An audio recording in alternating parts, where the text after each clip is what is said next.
Summit in Dubai.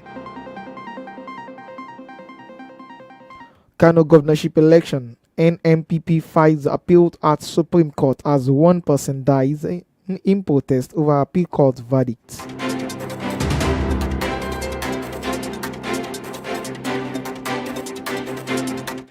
Dino Melaye vows not to challenge Kogi governorship election, calls INEC judiciary subsidiaries of APC. Demolish the buildings do not have any approval, Lagos government declares, denies ethnic victimization accusations. Ondo Ayedatiwa presides over state executive cabinet meeting as House of Assembly withdraws suit at appeal court. Emefiele remains in jail as court adjourns trial to January 18. Supreme Court extends validity of old Naira notes indefinitely as CBN plans freezing of bank accounts without BVN NIN. Intrigues as Philip Shaibu declares governorship ambition, vows to emerge as PDP candidate. Nigeria Air FG granted Ethiopia Airlines 5-year tax waiver. Investigation report submitted to President Keyamo. NCAA suspends wet leases contract of United Airlines. Automation of international passport application commences in December. Interior Minister. Loot shuts down 5 wards with 150 beds over shortage of staff as doctors, nurses relocate. Controversy knocks over Benin's foundation of Lagos comment by Oba of Benin. Sierra Leone attack on prison. Barracks a coup attempt. Government officials. Government invade the residence of Kogi Wek as APC SDP trade blames. Military DSS arrest ISWAP leader in Bauchi as troops kill 52 terrorists. Gaza. Israel resumes bombing after expiration of 7-day truce. Swap of hostage with prisoners. Israel was aware of Hamas attack plans over a year ago.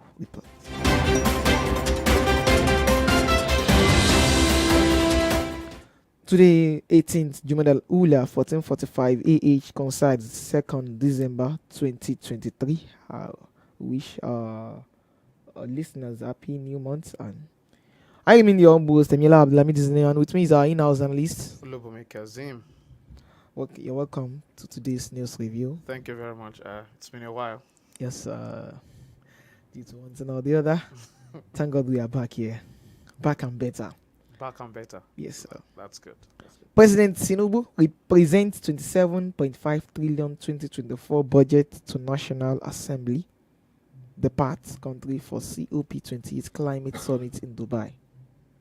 President Tinubu, 27.5 trillion, is that not too much? Well, if you talk about the size of the budget, if you look at the nominal figure of 27.5 trillion, that might seem, a very huge figure.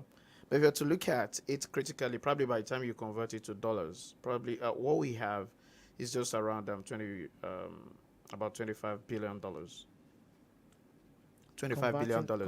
By the time you convert, so you look at it, that is it something that you'd say a nation like Nigeria is actually doing a budget of the size of $25 billion. That's actually probably even less than the budget of probably Harvard University. So we have a sectoral budget in the United States, even much more than that. The United States does trillions of dollars in budget. And you look at the size of the need of Nigerians. So you look at it and you look at the size of our budget. It shows probably where our priority lies. Or also, it's also a function of our capacity to actually generate revenue to fund that size of budget. If you look at this 27.5 trillion size budget of the federal government for 2024, you look at it and you have a projected revenue of about $18 trillion, leaving us with about over $9 trillion in deficit, of which you have borrowings of the size of probably something almost $8 trillion.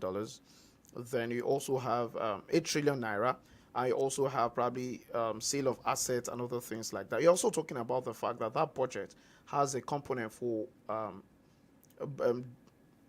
what's it called, debt servicing of over 9 trillion naira. So that's to tell you that the more we continue to have these kinds of budget, the more also we're also looking at it. Let's not just look at the expenditure side. And looking at the expenditure side, that 27.5 trillion naira, of it you're talking about 9 trillion naira that will go for debt servicing. And the capital expenditure is actually even less than 10 trillion naira.